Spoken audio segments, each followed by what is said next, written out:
Praise the lord. హల్లెలూయా. సర్వోన్నతుడైన యేసుక్రీస్తు నామములో మీ అందరికీ వందనాలు. అభిషేక స్వరం అనే ఈ మా కార్యక్రమాలకు మరొకసారి మిమ్మల్ని అందరినీ ప్రేమపూర్వకంగా ఆహ్వానిస్తూ ఉన్నాం. ప్రభునందు ప్రియులారా, మీ అందరూ బాగున్నారా? సామెతల గ్రంథ ధ్యానాలు మీ అందరి ఆత్మీయ జీవితానికి మేలుకరంగా ఉన్నాయని నేను నమ్ముతున్నాను. ప్రియులారా, ప్రతిదినం ఉదయకాల సమయంలో ఈ సామెతల గ్రంథం ఒక అధ్యాయం చదవటం ద్వారా మన జీవిత నడవడిక దిద్దుకోవటానికి, పరిశుద్ధంగా జీవించటానికి, అలాగే నీతి మార్గంలో నడుచుకోవటానికి, మనము మేలు పొందటానికి తప్పనిసరిగా ఉపయోగపడతాయని చెప్పడంలో ఎటువంటి సందేహం లేదు. ప్రియులారా, సామెతల గ్రంథం 2వ అధ్యాయం 1 నుండి కార్యక్రమంలో మనం ధ్యానం చేసుకుందాం. 1వ వచనం, నా కుమారుడా, నీవు నా మాటలను అంగీకరించి నా ఆజ్ఞలను నీ యొద్ద దాచుకొనిన ఎడల, జ్ఞానమునకు నీ చెవియొగ్గి హృదయపూర్వకముగా వివేచనను అభ్యసించిన ఎడల, తెలివికై మొర్రపెట్టిన ఎడల, వివేచనకై మనవి చేసిన ఎడల, వెండిని వెదకినట్లు దాన్ని వెదకిన ఎడల, దాచబడిన ధనమును వెదకినట్లు దాన్ని వెదకిన ఎడల, యెహోవా యందు భయభక్తులు కలిగి ఉండుట ఎట్టిదో నీవు గ్రహించెదవు. దేవుని గూర్చిన విజ్ఞానము నీకు లభించును. ప్రియులారా, ఈ సామెతల గ్రంథం 2వ అధ్యాయం 1వ వచనం నుండి 5వ వచనం వరకు భక్తుడైన సొలొమోను రాస్తున్న మాటలు ఏంటి అంటే, ఎడల ఎడల ఎడల అని అనేక విషయాలు ఇక్కడ చెప్తా ఉంటారు. ఎందుకు అలా చెప్తున్నారు అంటే, దేవుని యందు భయభక్తులు కలిగి ఉండటం ఎలాంటిదో మీరు తెలుసుకోవాలంటే మీరు ఎలా చేయాలి, దేవుని గూర్చిన విజ్ఞానం నీకు లభించాలంటే నువ్వు ఇలా చేయాలి అని భక్తుడు ఇక్కడ మనకి తెలియజేస్తూ ఉన్నాడు. ప్రియులారా, కాబట్టి మనం దేవుని యందు భయభక్తులు కలిగి జీవించడం ప్రారంభించినప్పుడు ఈ వాక్యంలో ఈ అనుభవాలు మనం సంపాదించుకోవాల్సిన అవసరత ఉంది. మొట్టమొదటిగా చెప్తున్న మాట, నా కుమారుడా అని పిలుస్తున్నాడు. నిజంగా ప్రియులారా, మనమందరము కూడా దేవునికి కుమారులము, కుమార్తెలమై ఉన్నాం. ప్రియులారా, కాబట్టి నా కుమారుడా అని ఇక్కడ దేవుడు మనల్ని పిలవటం మనం చూస్తాం. తర్వాత, నీవు నా మాటలను అంగీకరించి నా ఆజ్ఞలను నీ యొద్ద దాచుకొనిన ఎడల. మొట్టమొదటి అనుభవం ఏంటి అంటే, దేవుని మాటలు మనం అంగీకరించాలి, యాక్సెప్ట్ చేయాలి, అంటే స్వీకరించాలి. దేవుని మాటలు అంగీకరించి దేవుని ఆజ్ఞలు మన దగ్గర దాచుకోవాలి అని ఇక్కడ దేవుని యొక్క వాక్యం మనకి తెలియజేస్తూ ఉంది. ప్రియులారా, దేవుని మాటలు అంగీకరించి దేవుని ఆజ్ఞలు కానీ దాచుకుంటే తప్పనిసరిగా అది మన జీవితంలో మేలు చేస్తుంది. ప్రియులారా, చాలామంది వాక్యం వింటారు కానీ దాన్ని అంగీకరించే హృదయం ఉండదు. ప్రియులారా, దానికి లోబడే హృదయం ఉండదు.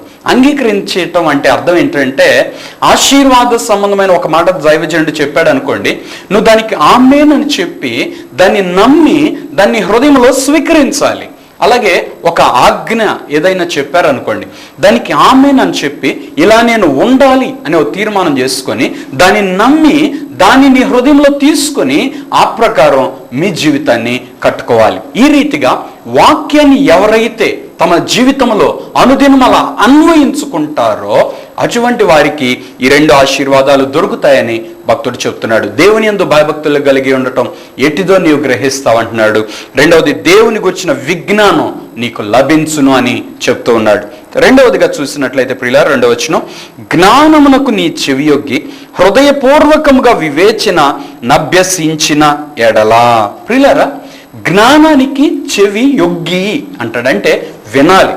జ్ఞాన సంబంధమైన మాటలు ఎవరైనా చెప్తున్నప్పుడు వినాలి, వాటిని ఎదిరించకూడదు, వాటికి తిరగబడి నువ్వు నాకు చెప్పేది అనకూడదు. చాలామంది యవనస్తులు పెద్దలు, తల్లిదండ్రులు చెప్పే మాటలు విని నువ్వు నాకు చెప్పేది ఏంటి అని మాట్లాడుతూ ఉంటారు. అది సరైన విధానం కాదు. ప్రియులారా, జ్ఞానమునకు చెవియొగ్గిన వ్యక్తి దేవునికి ఇష్టడు, దేవుని యందు భయభక్తులు కలిగి ఉన్న వ్యక్తి. ప్రియులారా, జ్ఞానమునకు చెవి యొగ్గని వ్యక్తి దేవుని మీద తిరుగుబాటు చేసేవాడు, దాంట్లో ఎటువంటి అనుమానం లేదు.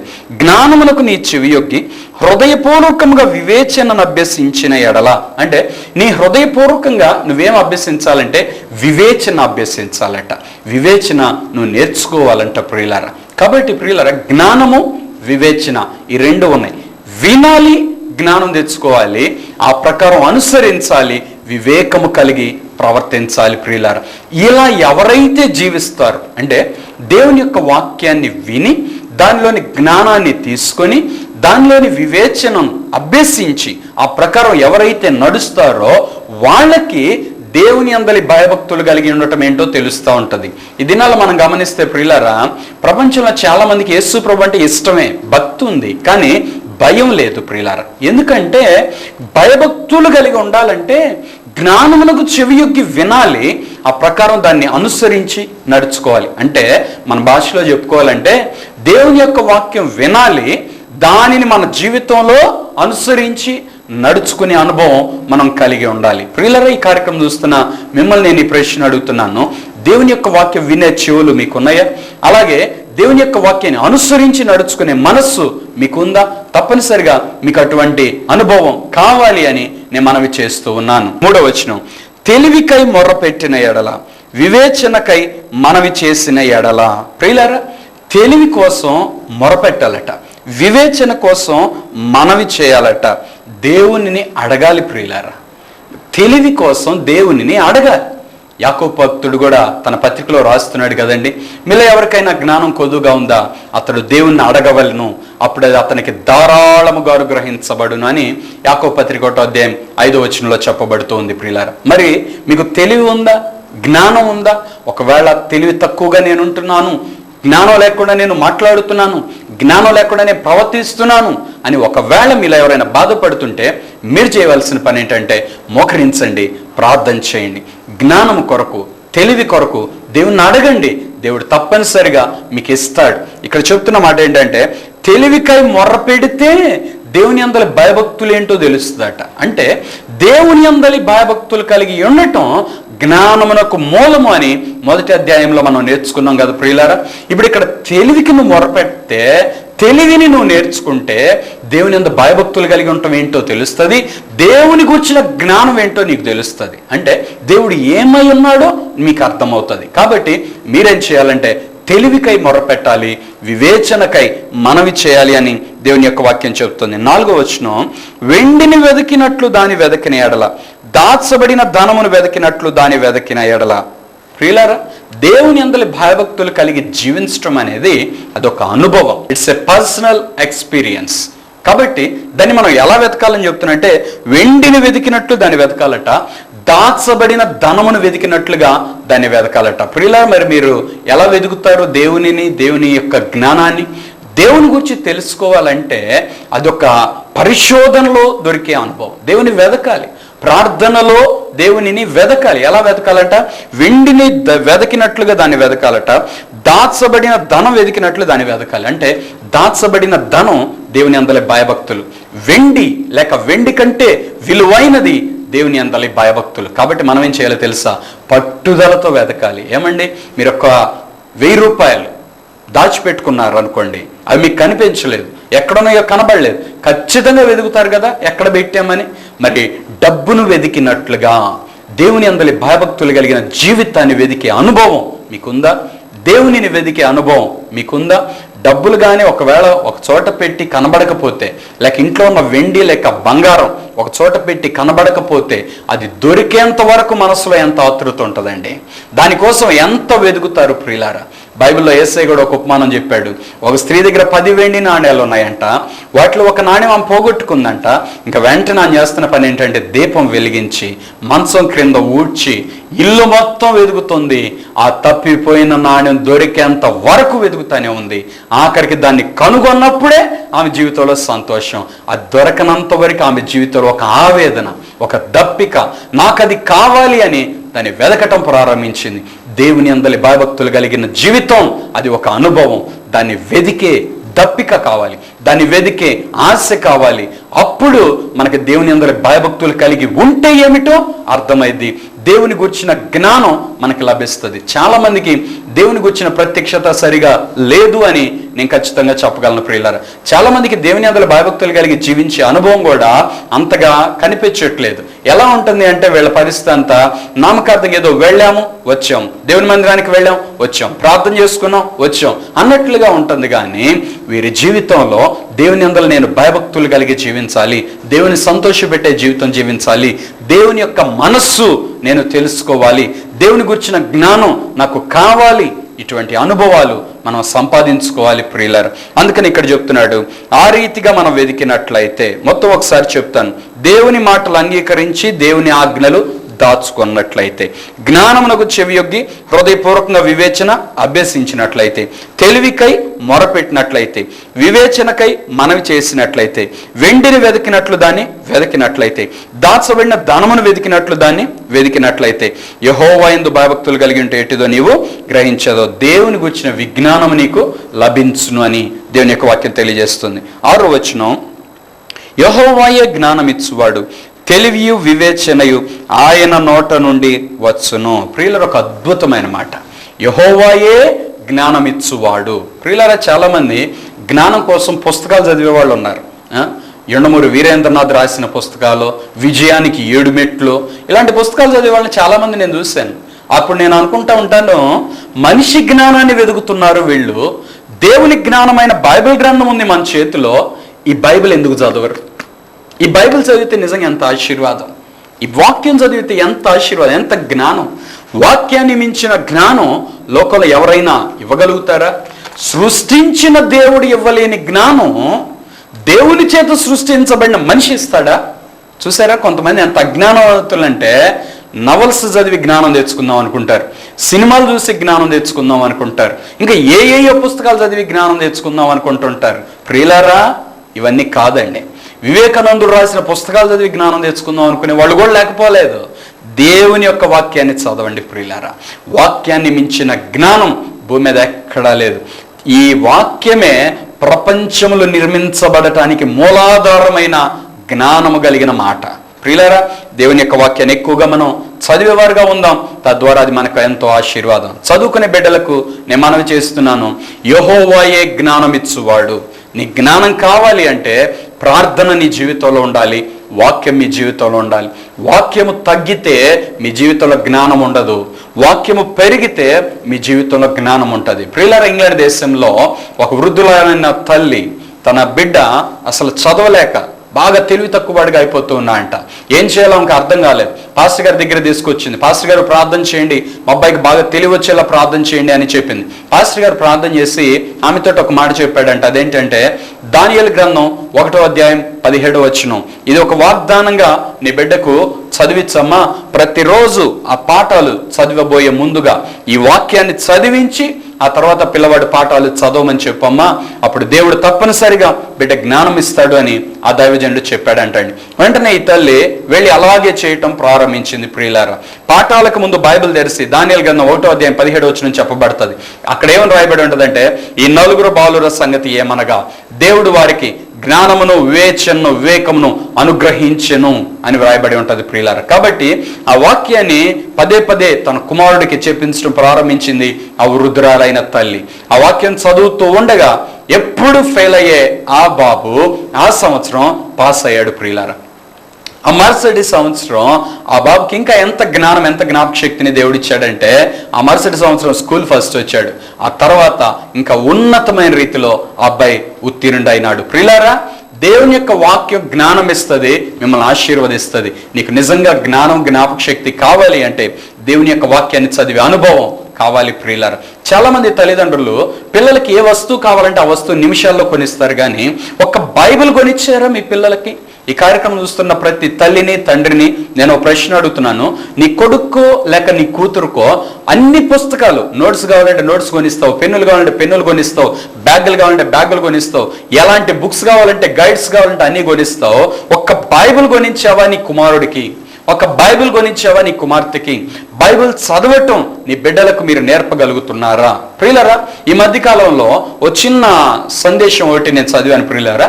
దాంట్లో ఏముంటుందంటే, ఒక తండ్రి తన కుమారుడి కంట కావలసిన వాటన్నిటినీ ఇచ్చేసాడంట అండి. ఏది అడిగితే అది ఇచ్చేవాడంట ఆ తండ్రి ఆ కుమారుడికి. అంటే ఏది కావాలంటే అది కొనిచ్చేవాడు. చక్కగా ఎప్పుడు చదవమని బాగా ప్రోత్సహించేవాడు. స్కూల్ పుస్తకాలన్నీ బాగా చదివేవాడు, అన్నిట్లో క్లాస్ ఫస్ట్ వచ్చేవాడు, అన్నిట్లో గోల్డ్ మెడల్స్ ప్రియులారా, అన్నిట్లో గోల్డ్ మెడల్స్ తెచ్చుకున్నాడు అనమాట. అలాంటి వ్యక్తి లాస్ట్కి సడన్గా ఒక రోజు రోగం బారిన పడిపోయాడు, జబ్బు వ్యాధిగ్రస్తుడు అయిపోయాడు.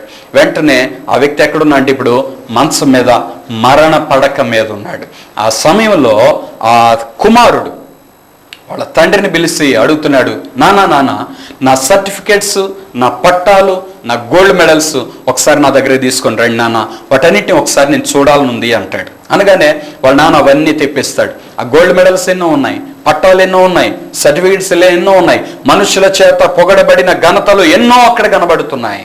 ఆ సమయంలో ఆ కుమారుడు అంటున్నాడు, నాన్న, ఏ మాత్రం మరణము నుండి నన్ను రక్షించలేని, వ్యాధి నుండి నన్ను విడిపించలేని ఈ డిగ్రీల కొరకు నా జీవిత కాలం అంతా ఖర్చు పెట్టాను.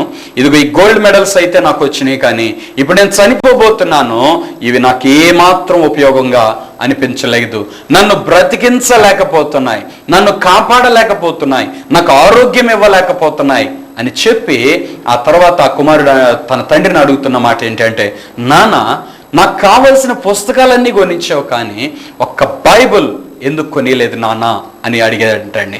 ఎందుకంటే ఒక్క బైబిల్ కొనించి ఉంటే ఈ రోజున ఆ వాక్యం నన్ను బ్రతికించేది, ఆ వాక్యం నాకు ఆరోగ్యం ఇచ్చేది, ఆ వాక్యం నన్ను స్వస్థపరిచేది, ఆ వాక్యం నాకు దీర్ఘాయుష్యునిచ్చేది. వాక్య సంబంధమైన జ్ఞానం ఇవ్వలేదు కానీ నాన్న, లోక సంబంధమైన జ్ఞానం అంతా ఇచ్చావు, ఇప్పుడు నేను చనిపోబోతున్నాను, ఇవన్నీ ఏం ప్రయోజనం అన్నాడట. నిజంగా ప్రియులారా, గతించిపోయే వాటి కోసం మానవుడు ఎంతో సమయాన్ని ఖర్చు పెడుతున్నాడు, ఎంతో ధనాన్ని ఖర్చు పెడుతున్నాడు. తల్లిదండ్రులు కూడా తమ పిల్లలకు ఎప్పుడు చదవని ప్రోత్సహిస్తారు. ఉదయకాలం నుంచి సాయంత్రం వరకు, ఉదయం ట్యూషను, మరలా స్కూల్స్, మరలా సాయంత్రం ట్యూషను. ఉదయం 6 గంటలకు బయలుదేరిన ఆ ఖాళీ అడుగులు సాయంత్రం 8:30-9 అలసిపోయి ఇంటికి చేరుతున్నాయి, అలాగే అలసిపోయి నిద్రపోతా ఉన్నాయి. ఇదేనండి జీవితం? ఇదేనా పిల్లలకు నేర్పవలసింది తల్లిదండ్రులు? ప్రియులారా, వారి ప్రాణం నలిగిపోతుంది, వారి ఆత్మ నలిగిపోతుంది, వారి శరీరం నలిగిపోతుంది. ఏదో జ్ఞానవంతులు అవుతారు అనుకుంటున్నారు, వాళ్ళు బాగా చదివి మంచి ఉద్యోగం తెచ్చుకొని డబ్బులు సంపాదిస్తారు అని అనుకుంటున్నారు, కానీ ప్రతి తల్లిదండ్రి వారి జీవితం నాశనం అవుతుందనే సత్యం గ్రహించగలుగుతున్నారా? వారి ప్రాణములకు విశ్రాంతి ఎక్కడ? వారి ఆత్మకు విశ్రాంతి ఎక్కడ? వారి ఆత్మలో నెమ్మది, సమాధానం ఎక్కడ? దేవుని యొక్క వాక్యం చదివితే కదండి, ప్రార్థనలో దేవుని సన్నిధి అనుభవిస్తే కదండి ఆ సన్నిధి, సమాధానం అనుభవించేది. కానీ ఈ రోజున తల్లిదండ్రులు తమ పిల్లలకు ఏమిస్తున్నారు? ప్రియ తల్లిదండ్రులారా, ఈ కార్యక్రమం చూస్తుండగా దేవుడు మీతో మాట్లాడుతుండగా మీరు దేవుని యొక్క వాక్యానికి లోబడాలి అని నేను మనవి చేస్తూ ఉన్నాను.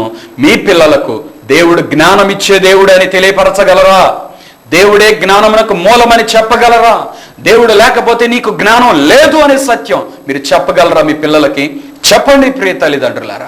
యెహోవాయే జ్ఞానం ఇచ్చువాడు, తెలివియు వివేచనయు ఆయన నోట నుండి వచ్చును. తప్పనిసరిగా ఈ సత్యం మీ పిల్లలకు మీరు చెప్పాలి.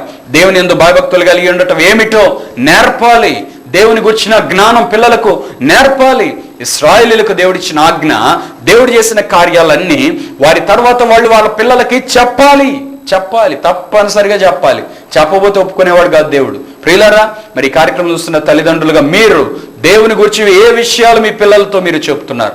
ఏదో ఆదివారం చర్చికి తీసుకెళ్తున్నాం, వచ్చేస్తున్నాం, వదిలేస్తున్నాం అంతే అనుకుంటున్నారా? లేక మీ పిల్లలు ఎంత నేర్చుకుంటున్నారు వాక్యం, ఎంతగా ప్రార్థన చేస్తున్నారు, ఎంతగా దేవునిలో ఎదుగుతున్నారు, వారి ఆత్మీయ జీవితం ఎలా ఉంది, ఈ విషయాల మీద మీకు ఏమైనా శ్రద్ధ ఉందా? దయచేసి పట్టించుకోమని నేను మనవి చేస్తున్నాను. యెహోవాయే జ్ఞానం ఇచ్చువాడు, తెలివియు వివేచనయు ఆయన నోట నుండి వచ్చును. ఆయన నోట నుండి వచ్చేది ఏంటి? వాక్యం. ఆయన నోట నుండి వచ్చే శబ్దం ఏంటంటే వాక్యం. అంటే తెలివి, వివేచన ఎక్కడి నుంచి వస్తుందంటే వాక్యంలో నుండి వస్తాయి ప్రియులారా. కాబట్టి వాక్యాన్ని చదవండి. ఇహమందు దీవించబడతారు, పరమందు దీవించబడతారు. అది శాశ్వతమైన ఆశీర్వాదంగా మీ జీవితంలో ఉంటుంది ప్రియులారా. 7వ వచనం, ఆయన యథార్థవంతులను వర్ధిల్ల చేయను, యుక్త మార్గము తప్పక నడుచుకుని వారికి ఆయన కేడముగా ఉన్నాడు. ప్రియులారా, ఒక వ్యక్తి జీవితం దేవుడు ఎలా ఉండాలని కోరుకుంటున్నా అంటే యథార్థవంతులుగా ఉండాలని కోరుకుంటున్నాడు. అంటే సత్యం పలికేవారుగా, సత్యం ప్రకారం జీవించేవారుగా, మోసం చేయని అనుభవంలో ఉండాలని దేవుడు కోరుతున్నాడు. ఆయన యథార్థవంతులు ఏం చేస్తారంటే వర్ధిల చేస్తాడంట ప్రియులారా. వాళ్ళు వర్ధిల్లుతారు, వారు ప్రాస్పరిటీని చూస్తారు ప్రియులారా. అందుకే విశ్వాసులైన బిడ్డలు ఈ రోజున్న స్థితిలో రేపు ఉండరండి. తప్పనిసరిగా వారు వర్ధిల్లుతారు, దేవుడు వారిని ఆశీర్వదిస్తాడు ప్రియులారా. యుక్త మార్గము తప్పక నడుచుకుని వారికి ఆయన కేడముగా ఉన్నాడు. అంటే ఆ సరైన దారి, దేవుని వాక్యం చెప్తున్న ఆ దారిని, దాన్ని విడిచిపెట్టని వ్యక్తులకట దేవుడు కేడముగా ఉండి నడిపిస్తాడు. అంటే దేవుడు వారికి ఆధారంగా ఉంటాడు, దేవుడు వారికి సహాయం చేస్తాడు, దేవుడు వారికి తోడై ఉండి నడిపిస్తాడట. యుక్త మార్గం తప్పక నడుచుకుని వారికి ఆయన కేడముగా ఉన్నాడు. 8వ వచనం, న్యాయం తప్పిపోకుండా ఆయన కనిపెట్టును, తన భక్తుల ప్రవర్తనను ఆయన కాచును. ప్రియులారా, దేవుని పిల్లలు దేవుని వాక్యానుసారంగా జీవించడం ప్రారంభిస్తే న్యాయము తప్పిపోకుండా దేవుడు వారిని కాపాడగలుగుతాడంట ప్రియులారా. వారి జీవితాన్ని దేవుడే భద్రపరుస్తాడండి. ఇక వారి జీవితంలో ఏ లోటు దేవుడు రానివాడు ప్రియులారా. న్యాయం నుండి అన్యాయానికి వాళ్ళు తొలగిపోకుండా దేవుడు కాపాడుతాడు. వారి జీవితంలో న్యాయము తప్పిపోకుండా దేవుడే కాపాడుతాడు. నీతిమంతులు పాపం చేయడానికి వారి చేతులు చాపకుండా దేవుడే కాపాడుతాడంటే ప్రియులారా. కాబట్టి ఈ కార్యక్రమం చూస్తున్న మీరు దేవుని పిల్లలుగా జీవించడానికి తీర్మానం చేసుకుంటే దేవుడు మిమ్మల్ని కాపాడుతాడు. ఈ వచనంలో 2వ భాగంలో చెప్పబడుతున్న మాట, తన భక్తుల ప్రవర్తనను ఆయన కాచును. యెహోవా యందు భయభక్తులు గల వారి చుట్టూ ఆయన దూతలకు కావలి ఉండి వారిని రక్షిస్తాయంట ప్రియులారా. అలాగే కీర్తన 91:12 చెప్పబడుతున్న మాట, ఆయన నిన్ను గూర్చి తన దూతలకు ఆజ్ఞాపించును, వారు నిన్ను తమ చేతుల మీద ఎత్తి పట్టుకొందురు అని చెప్పబడుతుంది ప్రియులారా. కాబట్టి తన భక్తుల ప్రవర్తనను ఆయన కాపాడుతాడు. దేవుని పిల్లలు నేను పాపంలో పడిపోతానేమో అనే భయం అవసరం లేదు. ఎందుకంటే పట్టుకున్న దేవుడు బలవంతుడు, ఆయన నడిపించగలడు, సత్య మార్గంలో నడిపిస్తాడు, ఏ శోధనలో పాడనివ్వడు, ఏ అపాయంలో పాడనివ్వడు, పట్టుకొని నడిపిస్తాడు ప్రియులారా. తన భక్తుల ప్రవర్తన ఆయన తప్పనిసరిగా కాపాడుతాడు. యుక్త మార్గం తప్పక నడుచుకునే వారికి ఆయన కేడెముగా ఉండి వారిని నడిపిస్తూ ఉంటాడు ప్రియులారా. 9వ వచనం, అప్పుడు నీతి న్యాయములను యథార్థతను ప్రతి సన్మార్గమును నీవు తెలిసికొందువు. ప్రియులారా, మానవ జీవితంలో చాలా మందికి తెలియనివి. నీతి ఏంటో తెలియదు, న్యాయం ఏంటో తెలియదు, యథార్థత ఏంటో తెలియదు, సన్మార్గం ఏంటో తెలియట్లేదు ప్రియులారా. అందుకే ఎవరు ఇష్టం వచ్చినట్లు వాళ్ళు జీవిస్తూ ఉన్నారు. ఎవరు ఇష్టం వచ్చిన దారిన వాళ్ళు అలాగే వెళ్ళిపోతా ఉన్నారు. నీతి న్యాయములు యథార్థత ప్రతి సన్మార్గం నువ్వు తెలుసుకుంటావు అంట. ఎప్పుడో తెలుసా? దేవుడు నిన్ను కాపాడుతున్నప్పుడు, దేవుడు నిన్ను నడిపిస్తున్నప్పుడు. ప్రియులారా, దేవుని యొక్క వాక్యాన్ని చదువుతూ ఉంటే నీతి ఏంటో తెలుస్తుంది. దేవుని యొక్క వాక్యం చదువుతూ ఉంటే న్యాయం ఏంటో తెలుస్తుంది. మన జీవితంలో మన తప్పులు ఎవరు కనుగొనగలుగుతారు చెప్పండి? బైబిల్లో దేవుని యొక్క వాక్యం చెప్తుంది, తన తప్పులు కనుగొనగలవాడెవడు, తన పొరపాట్లు కనుగొనగలవాడెవడు. అవును ప్రియులారా, ఏ వ్యక్తి కూడా తను చేసింది తప్పు అని ఒప్పుకునే మనసు ఉండదు. లోకంలో మీరు ఎవరైనా గమనించండి, వాళ్ళ తప్పు వీళ్ళ తప్పు, వాళ్ళ తప్పు వీళ్ళ తప్పు అంటారు, కానీ నాది తప్పు అని చెప్పే మనిషి ఒక్కళ్ళైనా ఉన్నారా లోకంలో? ఎందుకు లేరు అంటే నా తప్పు అని తెలుసుకునే అనుభవం ఏ వ్యక్తికి లేదు ప్రియులారా. అదే దేవుని యొక్క వాక్యాన్ని చదవటం ప్రారంభించినప్పుడు, దేవుని యొక్క వాక్యాన్ని ఒక అర్థంగా మన ముందు పెట్టుకొని చూసుకుంటూ పరిశీలించుకుంటున్నప్పుడు అప్పుడు మన తప్పేంటో మనకు తెలుస్తూ ఉంటుంది ప్రియులారా. అందుకే నీతి న్యాయం తెలియాలి అంటే దేవుని యొక్క వాక్యం చదవాలి.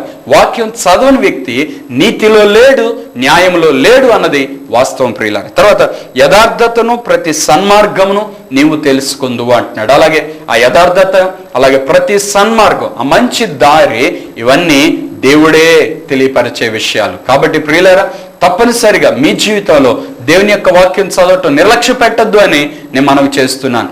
వాక్యాన్ని చదువుతుంటే అది సరైన దారిలో మనల్ని నడిపిస్తూ ఉంటుంది ప్రియులారా.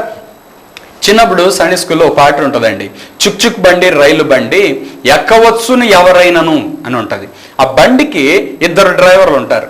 ఒక డ్రైవర్ ఏమో యేసయ్య, ఒక డ్రైవర్ ఏమో సాతాను. బండి డ్రైవర్ సాతాన్ అయితే వంకర దారిలో నడిపించి, సన్మార్గంలో కాదు వాళ్ళ ఇష్టం వచ్చిన దారిలో వంకర దారిలో నడిపించి పాపపు బురదలో దించి వేసి ఆఖరికి నరకంలో దోస్తారంట ప్రియులారా. అదే బండి డ్రైవర్ యేసయ్య అయితే ఆ వ్యక్తిని తిన్నని దారిలో నడిపిస్తూ, పాపం నుండి విడిపించి పరిశుద్ధతలో నడిపిస్తూ పరలోకం దాకా తీసుకుని వెళ్తాడంట ప్రియులారా.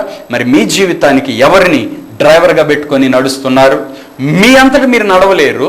ప్రతి మానవ జీవితంలో తలంపులు ఎవరో ఒకళ్ళ నుంచి వస్తూ ఉంటాయండి. సాతాన్ నుంచి అన్న రావాలి, లేక దేవుని నుంచి అన్న రావాలి. ఇప్పుడు ఎవరి నుంచి మన తలంపులు వస్తున్నాయి అన్నది తప్పనిసరిగా మనం పరిశీలించుకోవాలి ప్రియులారా. మనం సాతాను స్వరం వినేవాళ్ళమైతే మోసపోతాం. దేవుని యొక్క వాక్యం చదువుతూ దేవుని యొక్క స్వరం వినేవాళ్ళమైతే నిశ్చయంగా దేవుడు మనల్ని ఆశీర్వదించి నడిపిస్తాడు ప్రియులారా. తప్పనిసరిగా దేవుని యొక్క వాక్యం చదువుదాం, తద్వారా సరి అయిన దారిలో నడవగలుగుతాం. నీతి న్యాయములు గ్రహించి, యథార్థతను గ్రహించి, ప్రతి సన్మార్గమును తెలుసుకునే అనుభవంలో దేవుని యొక్క వాక్యం మనం నడిపిస్తూ ఉంటుంది ప్రియులారా. 10వ వచనం, జ్ఞానము నీ హృదయమున చొచ్చును, తెలివి నీకు మనోహరముగా ఉండును. ప్రియులారా, దేవుని యొక్క వాక్యం చదవటం ప్రారంభిస్తే చాలు జ్ఞానం అంట హృదయంలో చొచ్చుకొని వెళుతుందట. తెలివి ఎలా ఉంటుందంటే మనోహరంగా ఉంటుందంట, అద్భుతంగా ఉంటుంది. నిజంగా ప్రియులారా, ఆత్మీయులకేమో దేవుని యొక్క వాక్యం వినే కొన్ని ఇంకా వినాలి వినాలి వినాలి అనిపిస్తూ ఉంటుంది. ఈ పాపంలో ఉన్నవాడికి వాక్యం అసలు వినబుద్ధి కాదు. మీరు గమనించారా?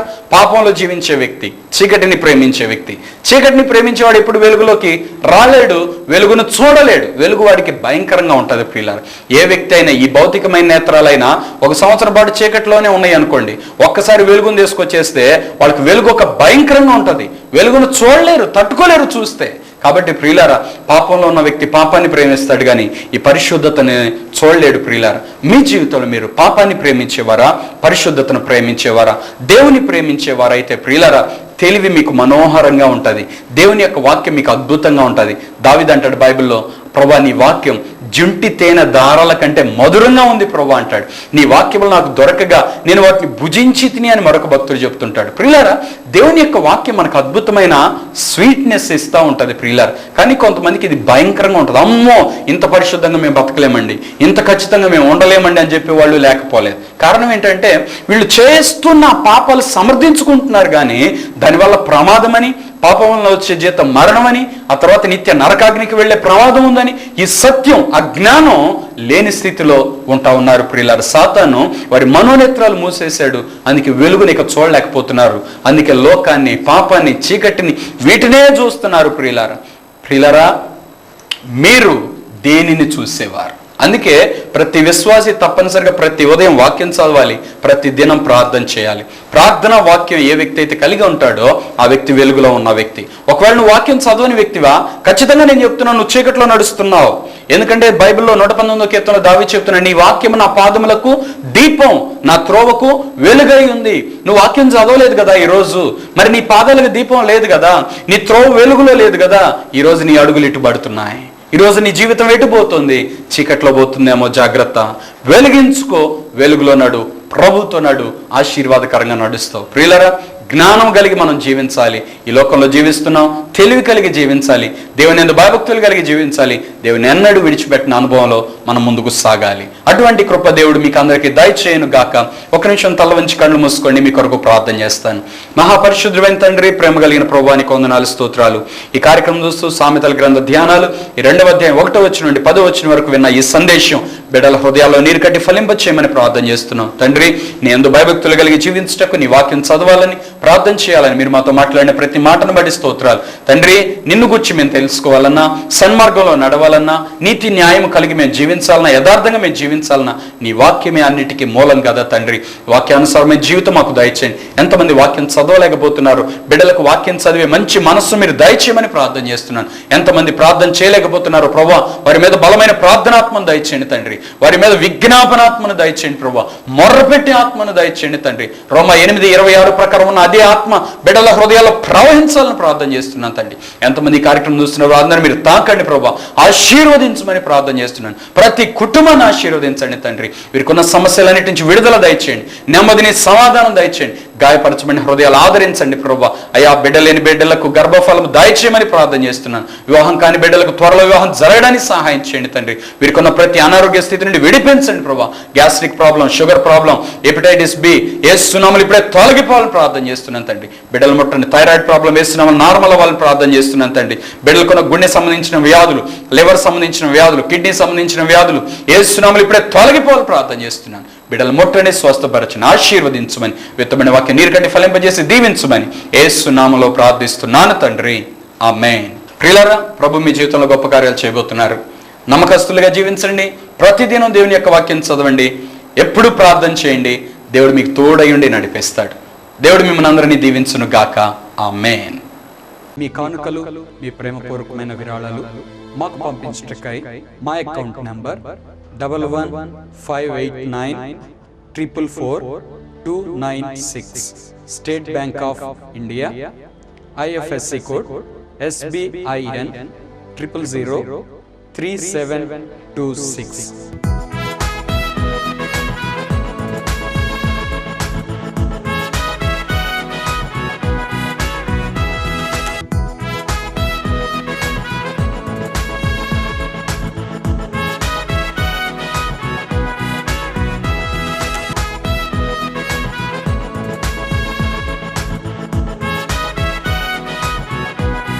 అందరికీ సమాధానము కలుగును గాక.